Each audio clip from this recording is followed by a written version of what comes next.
Most traders focus only on price. They look at candles, they look at structure, and they try to understand where the market might move next. But there's something happening behind the scenes that price alone doesn't show. Because the market isn't just moving randomly. It's constantly reacting to liquidity. Orders sitting above highs, orders sitting below lows, clusters of stop losses, areas where traders are trapped, and most of the time, price is moving toward those areas. The problem is that you usually can't see that liquidity clearly on a normal chart. That's where this tool becomes extremely useful. Instead of guessing where liquidity is, it visualizes it directly on the chart using a heat map style overlay. It shows you where liquidity is concentrated, where it's building, and where price is most likely to react. Let me show you exactly what that looks like.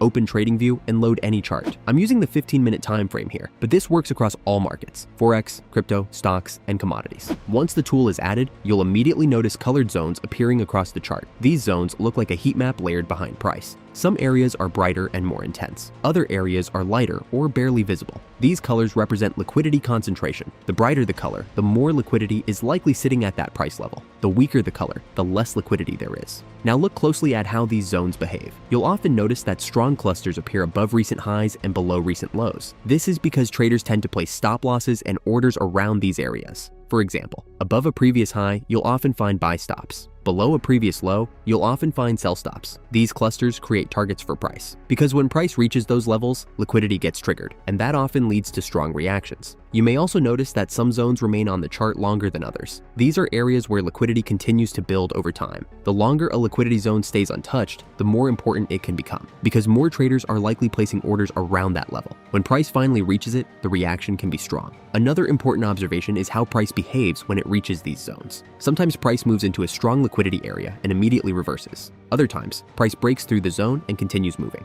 Both outcomes are important. If price rejects the zone, it means liquidity was consumed and the market reversed. If price breaks through, it means momentum was strong enough to absorb that liquidity. Understanding this difference is key. Now, before we get into the actual strategy, let me share something that changed how I trade. You can learn this setup perfectly, but if you're not at your screen when it triggers, you miss it. And that used to happen to me constantly. That's why I started automating strategies like this, back-tested setups that run whether I'm at my desk or not. These work across forex, futures, gold, and they even work at prop firms. If you want access to the exact strategies hundreds of traders are already using, check the first link in the description. Before we go into strategies, let's quickly go through the settings. Open the settings panel. You'll usually see options that control sensitivity or intensity of the heat map. Higher sensitivity will show more liquidity zones. Lower sensitivity will focus only on the strongest clusters. For most traders, a medium setting works best because it highlights important areas without overcrowding the chart. You'll also see options related to color intensity and visualization. These allow you to adjust how strong the heat map appears. Once everything looks clean and readable, click OK.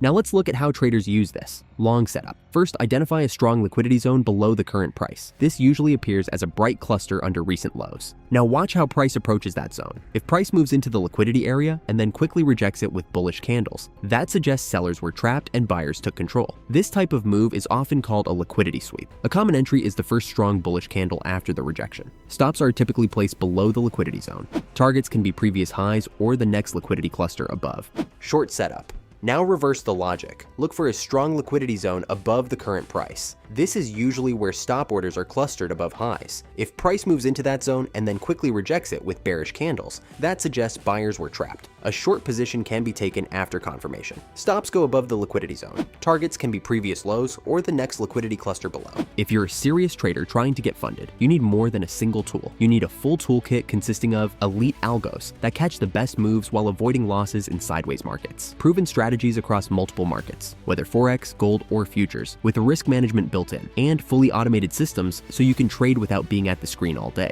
So if you'd like to stop burning your time and account testing random indicators and start using elite tools and automation like all these other traders, click the link below. Different markets react differently to liquidity. In forex, liquidity zones often align with session highs and lows. In crypto, liquidity can build very quickly due to volatility. In stocks, liquidity often clusters around key levels like previous highs, earnings levels, or round numbers. In gold, liquidity sweeps can be very sharp and fast. Understanding how your market behaves helps you interpret these zones better. Now, if you want to use this tool yourself, the indicator used in this video is called Liquidity Thermal Map, created by Big Beluga. You can find it directly in TradingView by searching for it in the indicators menu. Thanks for watching, and I'll see you in the next one.